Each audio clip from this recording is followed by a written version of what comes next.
न्याय प्राप्त होता है शक्तिमानों को। यदि न्याय की आशा है तो अपनी शक्ति का प्रदर्शन करो। किंतु मुझे धनुष उठाने की स्वतंत्रता नहीं ताऊ। किसने स्वतंत्रता पर मर्यादा बांधी है? इन्हीं क्षत्रियों ने जो तुम्हारे पिता की हत्या करने को सच है। उनकी दी हुई मर्यादा का आदर करने का समय है तुम्हारे पास? नहीं ताऊ। तो उठो, मार्ग निर्मित करो, करो तो।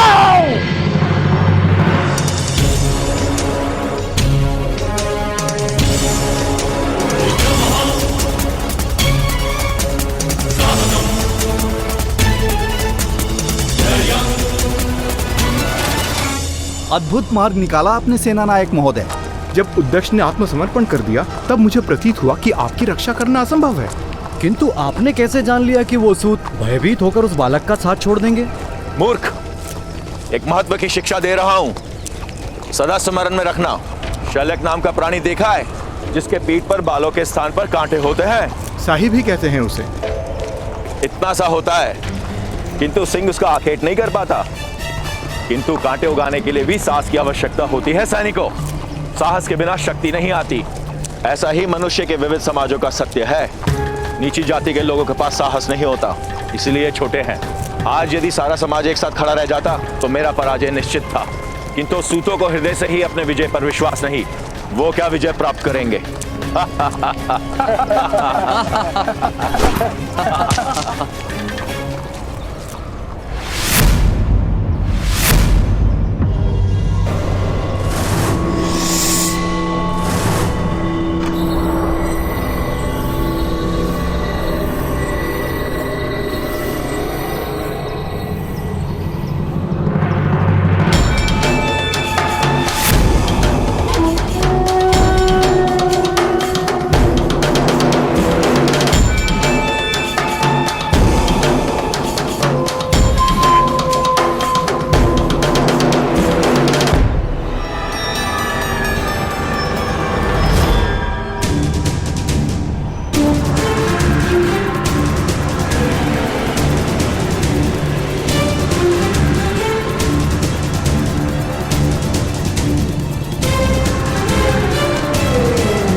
हैं ना मदनजय महोदय। लो, मैंने अपने हाथों में शर उठा लिया है आज। मेरा या मेरे परिवार का आप आखेट नहीं कर सकते।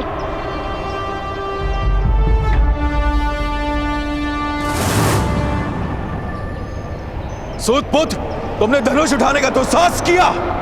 चलाने के लिए अनुमति भी नहीं मांगूंगा मदनजय महोदय।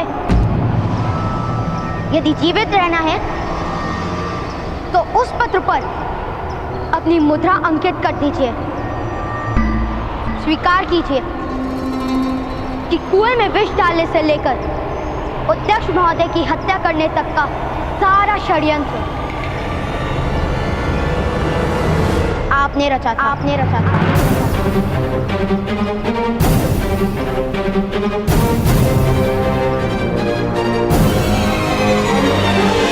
मेरे पिता को उनका सम्मान और अधिकार लौटा दीजिए, अन्यथा आप जीवित नहीं बचेंगे।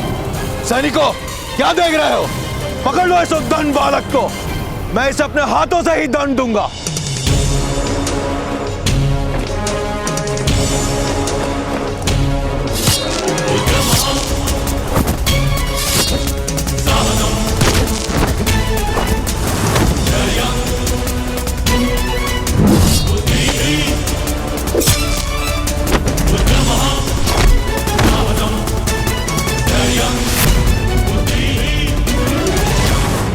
क्षमा महामहिम, क्षमा। अभी अभी समाचार प्राप्त हुए हैं कि एक सूत का बालक मदनजय और अन्य क्षत्रियों के साथ युद्ध कर रहा है।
नहीं करूंगा।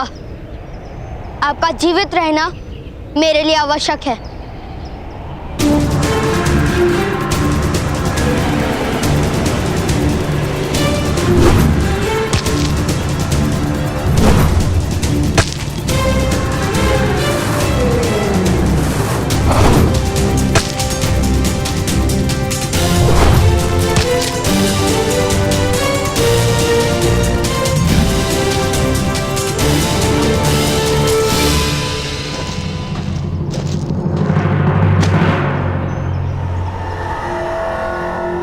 अब भी समय है मदंजय महोदय, अपना अपराध स्वीकार कर लीजिए। सूतपुत्र, तुम्हारी विजय असंभव है। पर्वत से टकराने पर बादल रिक्त हो जाता है, पर्वत का कुछ नहीं जाता। हाँ, मैंने विष का प्रयोग करवाया था, किंतु मैं अपना अपराध कभी स्वीकार नहीं करूंगा। तुम्हारे पिता को मृत्युदंड अवश्य मिलेगा, और यदि क्रोध में आकर तुमने मेरी हत्या कर दी तो तुम्हें भी मृत्युदंड मिलेगा। इसलिए कहता हूं, आत्मसमर्पण कर दो।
धर्म रक्षक महाबली कुरु सम्राट धृतराष्ट्र पधार रहे हैं।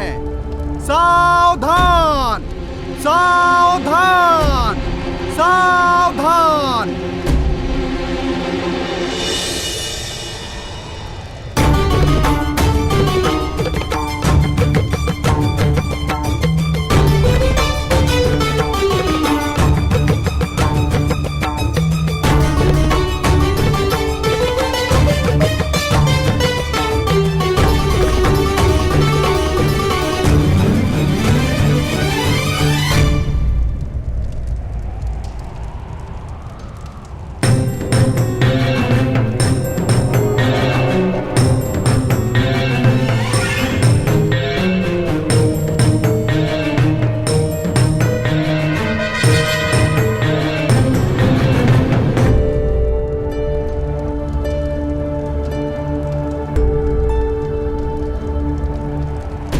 कहां है वो बालक विदुर जिसने हमारे पुत्र को जीवन दान दिया? समीप आओ बालक।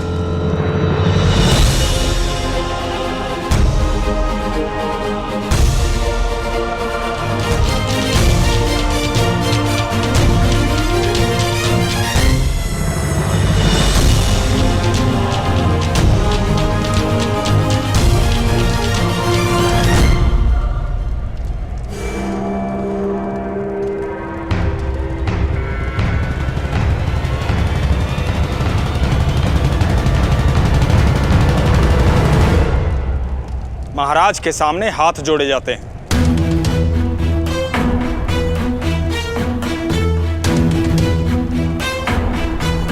न्याय प्राप्त हो जाए उसके पश्चात मैं हाथ जोड़ूंगा।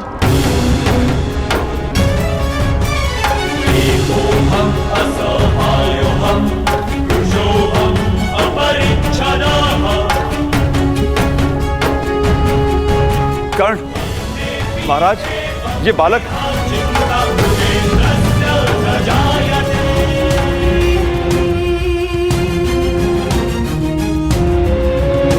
ऐसा क्यों बालक? न्याय यदि दान में प्राप्त होगा तो आप पर लांछन लगेगा महाराज, इसलिए याचना नहीं करूंगा मैं।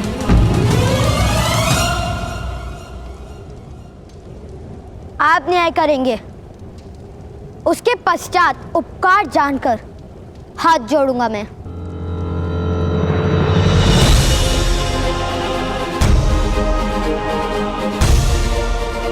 मेरे पिताश्री कहते हैं कि उपकार का कभी विस्मरण नहीं किया जाता।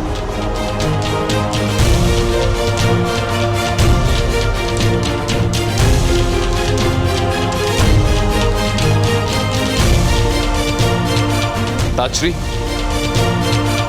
ऐसा अद्भुत बालक है हमारे राज्य में, ये हमारे लिए गर्व का विषय है।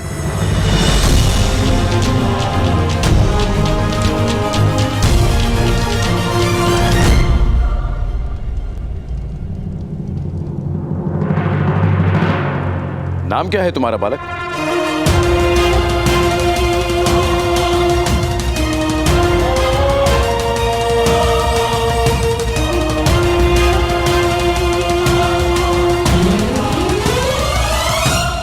राधे।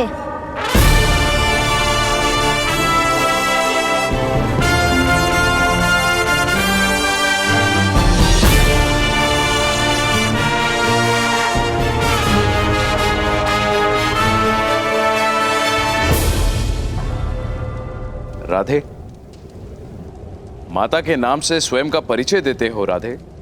क्योंकि पिता का नाम कहूंगा तो आप जाति पूछेंगे महाराज,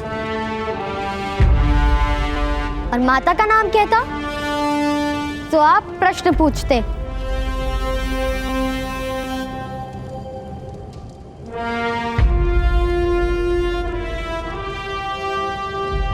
बड़े बुद्धिमान हो राधे। अपने पिता को निर्दोष सिद्ध करने के लिए तुम वास्तविक अपराधी को प्रस्तुत करने वाले थे।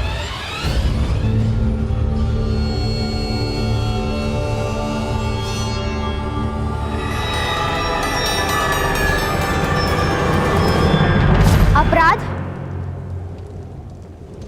ग्राम रक्षक महोदय ने किया है महाराज।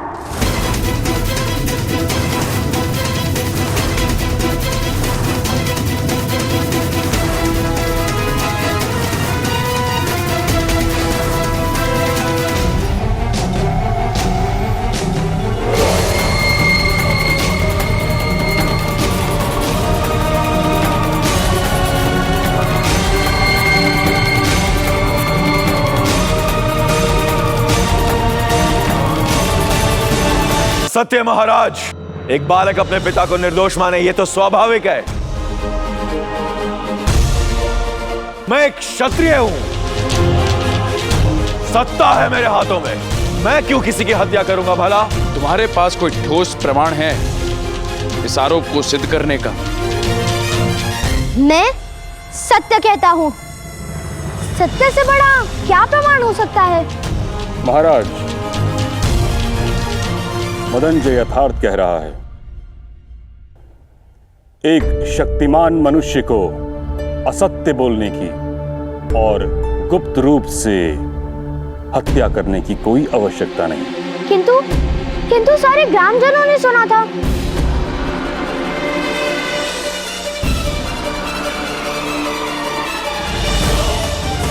महाराज, मेरा अनुभव है कि जब शक्तिमान मनुष्य को अपनी निर्बलता का ज्ञान होता है तब वह सर्वाधिक असत्य बोलता है। मदनजय, इस बालक का साक्षी हूं मैं।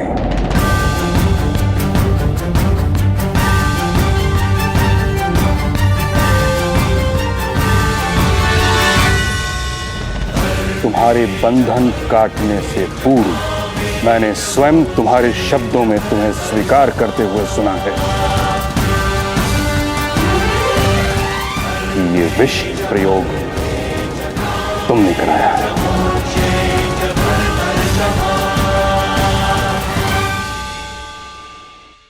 महाराज, महाराज मुझे क्षमा कर दीजिए महाराज। महाराज, स्वयं सर सेनापति ने मदंजय के अपराध में साक्षी दी। अब आरोपी अधिरथ को सम्मान सहित मुक्त कर देना और मदंजय को दंड देना उचित होगा।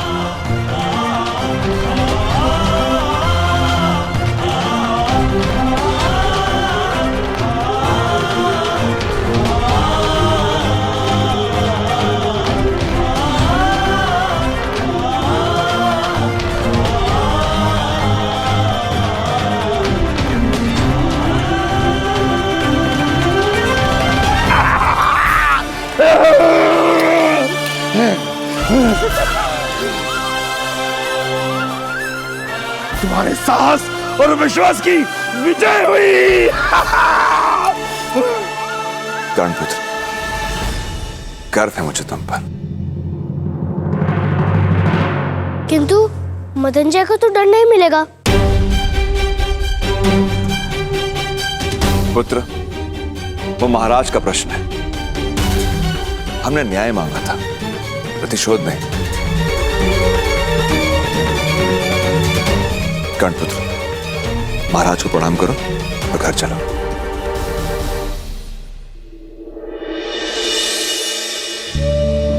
प्रणिपात महाराज।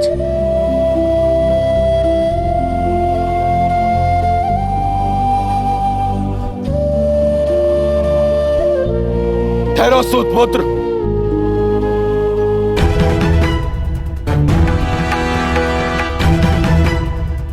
महाराज, एक सूतपुत्र ने शस्त्र उठाया,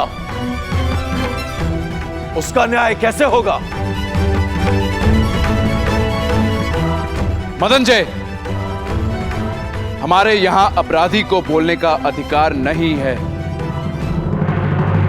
मैं अपराधी अवश्य हूं महाराज, किंतु हस्तिनापुर के सारे क्षत्रिय तो अपराधी नहीं। वे सब प्रश्न पूछेंगे। इस सूतपुत्र का न्याय भी कीजिए महाराज।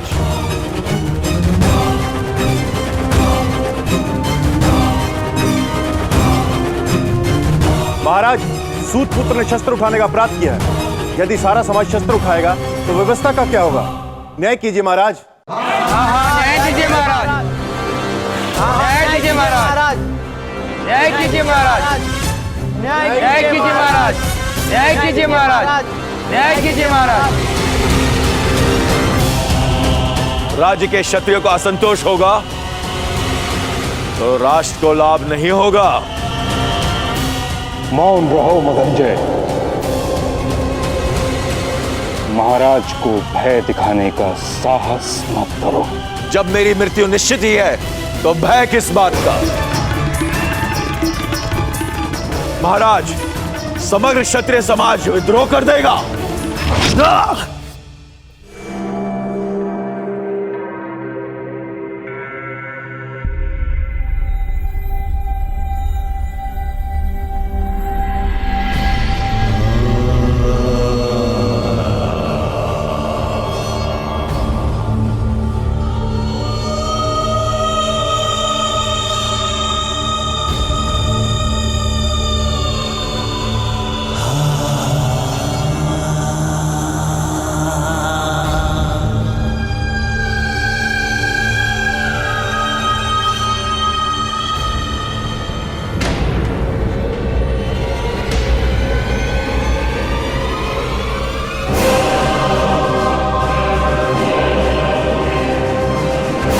हस्तिनापुर की राजसभा में विद्रोह की बात करने वाले को उसी क्षण मृत्यु दंड दिया जाता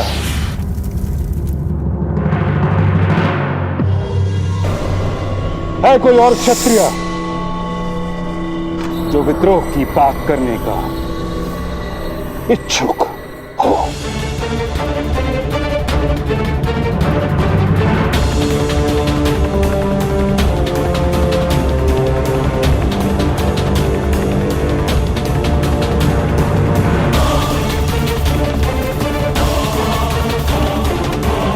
ठहरो सूत अधीरथ, धीरथ।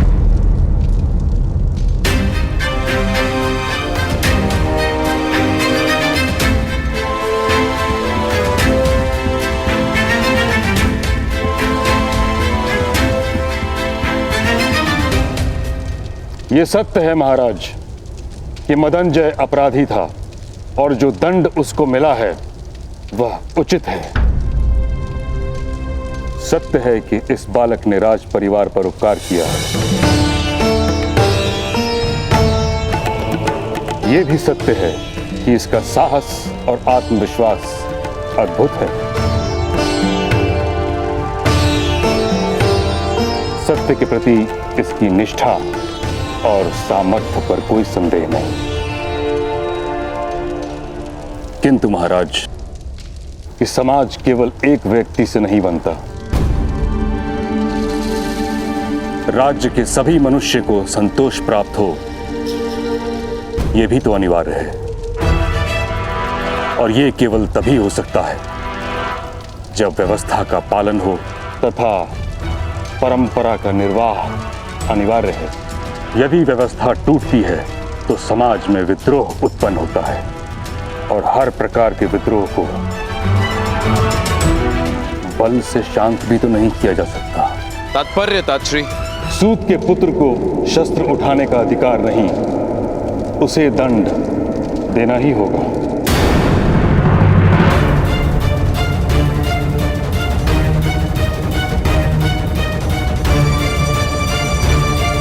नहीं महाराज, कृपा कीजिए, बालक है। और इस बालक ने राज परिवार पर उपकार किया है तात्श्री। यथार्थ कह रहे हैं आप, इसीलिए इस बालक को कोई छोटा सा दंड दिया जाए, यही मेरी विनती है। मैं दंड स्वीकार नहीं करूंगा।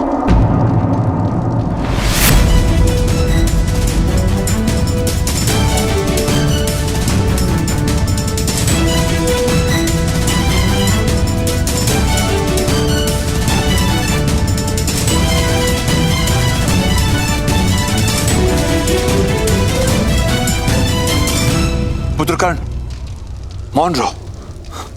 राजसभा में विवाद मत करो। किंतु पिताश्री, यदि आपके साथ अन्याय नहीं हुआ होता तो भ्राताश्री क्यों शस्त्र उठाते? अनिवार्य था शस्त्र उठाना पिताश्री। बालक, न्याय प्राप्त करने का सबको अधिकार है। राज्य की व्यवस्था प्रत्येक व्यक्ति को न्याय प्रदान करती है। राज्य की व्यवस्था से ही अन्याय हो तब क्या किया जा सकता है? राजा के हाथों कभी अन्याय नहीं होता राधे। अन्य सबके अन्याय के लिए राजा से याचना करना संभव है, किंतु किसी भी कारणवश व्यवस्था और परंपरा को भंग नहीं किया जा सकता। अन्याय और याचना की व्यवस्था से तो उत्तम है कि ऐसी परंपरा ही ना हो। राधे, क्या कोई दूसरा सूत तुम्हारी भांति शस्त्र धारण करके अपना रक्षण कर सकता है?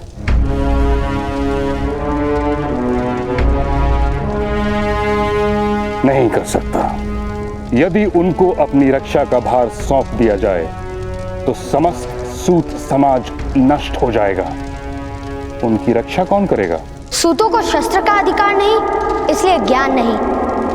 ज्ञान नहीं, इसलिए वे शस्त्र नहीं उठा सकते। और अब आप कह रहे हैं कि उनकी रक्षा किस प्रकार होगी? ज्ञान प्राप्त करने का अधिकार मान लीजिए, अधिकतर सूत भी शस्त्र उठाने लगेंगे। असंभव।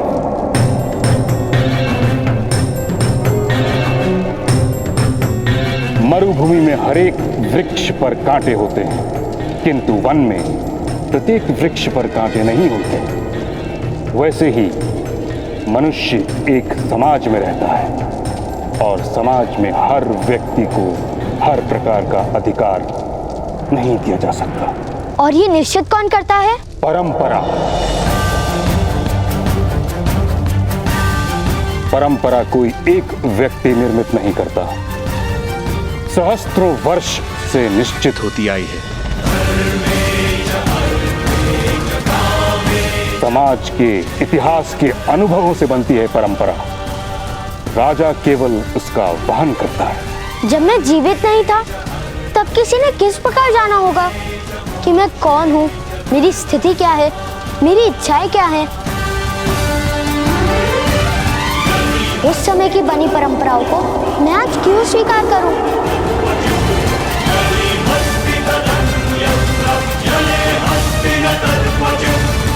हट मत करो बालक। छोटा सा दंड स्वीकार कर लो बालक। असंभव। मैं युद्ध करने को सज्ज हूं। मैं युद्ध करने को सज्ज हूं। मैं युद्ध करने को सज्ज हूं। युद्ध करने को सज्ज हूं।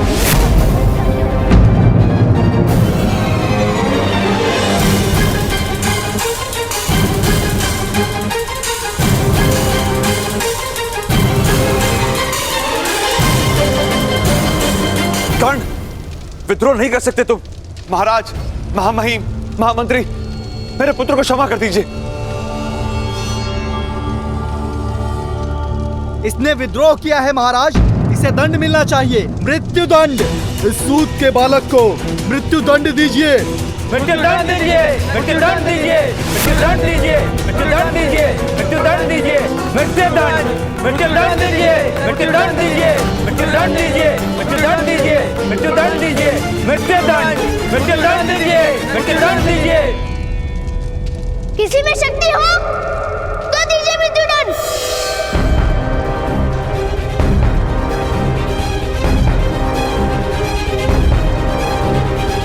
मृत्यु दंड दीजिए, मृत्यु दंड दीजिए, मृत्यु दंड दीजिए, कौन? मृत्यु दंड, मृत्यु दंड दीजिए, मृत्यु दंड दीजिए, मृत्यु दंड दीजिए।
भरे दरबार में शस्त्र उठाने का साहस।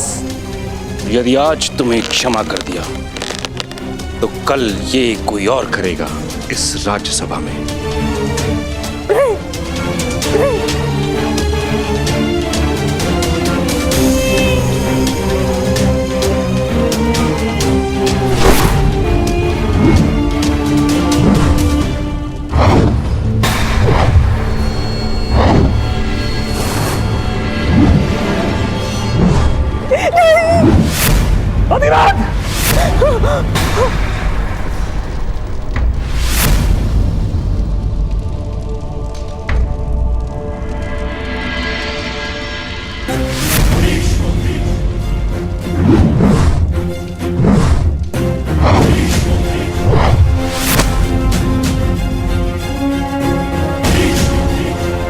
तुम्हारे प्राण नहीं लूंगा मैं। कुरु सभा में बालक की हत्या नहीं की जाती।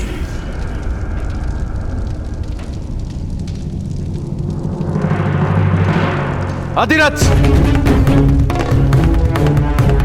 तुम्हारे पुत्र ने राज्यसभा में विद्रोह किया है।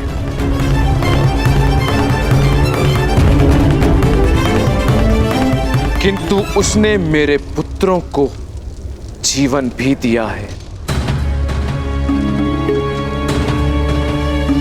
इसीलिए हम तुम्हें केवल इतना ही दंड देते हैं कि आज के बाद तुम्हारा पुत्र कभी भी धनुष नहीं उठाएगा।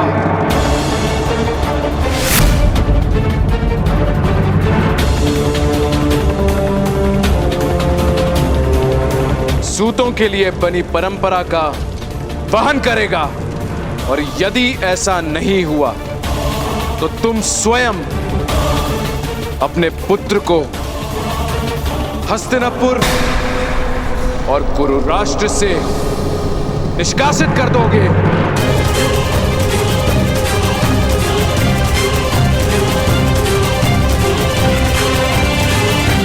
इस समय तुम दोनों मुक्त हो।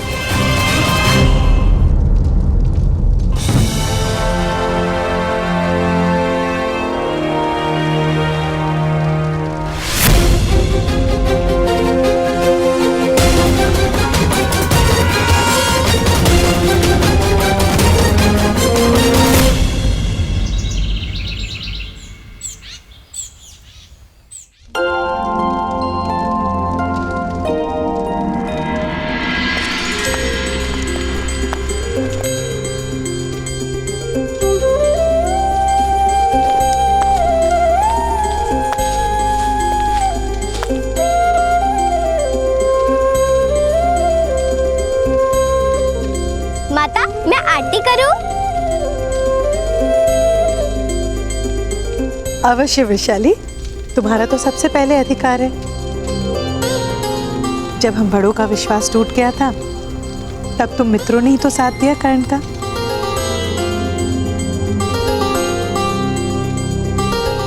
ये लो।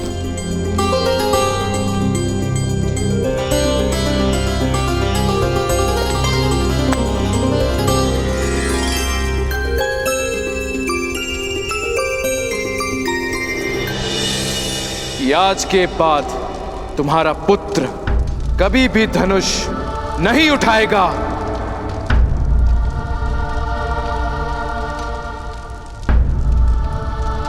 कर्ण, आज से तुम यहाँ के सेनापति और मैं तुम्हारी सैनिक।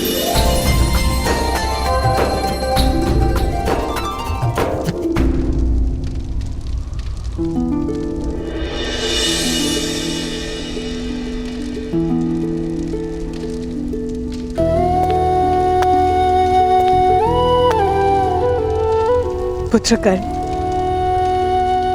मुझे क्षमा कर देना।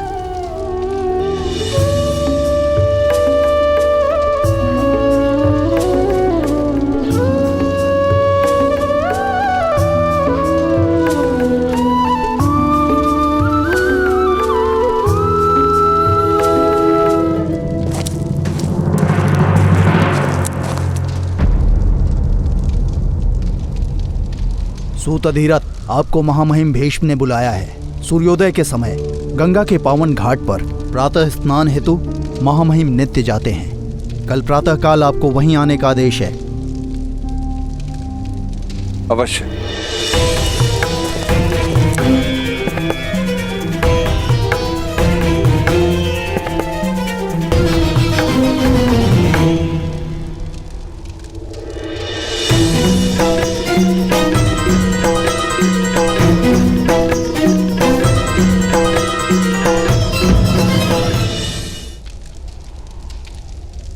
चलो पुत्र, अब आनंद और विश्राम का समय। बालकों के सम्मान में राधा आज सबको भोज देंगी। बामिल, शोण, कर्ण को ले जाओ।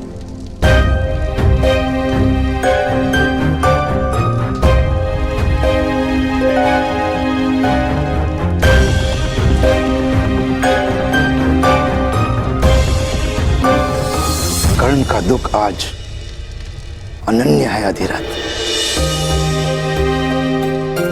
जानता हूं भ्राताश्री, जानता हूं। शाख के जिस स्थान से फूल तोड़ा जाता है उस स्थान से पत्ता या फूल कभी उग नहीं पाता। आज तक बहुतों ने करण से उसका धनुष छीना था, किंतु गुरु सुबह ने उससे उसकी आशा छीन ली। धनुष पे उसका अधिकार ही नहीं, उसका सुख भी उसी में। और दुखदायक सत्य तो यह है कि कर्ण कभी धनुष उठा नहीं पाएगा।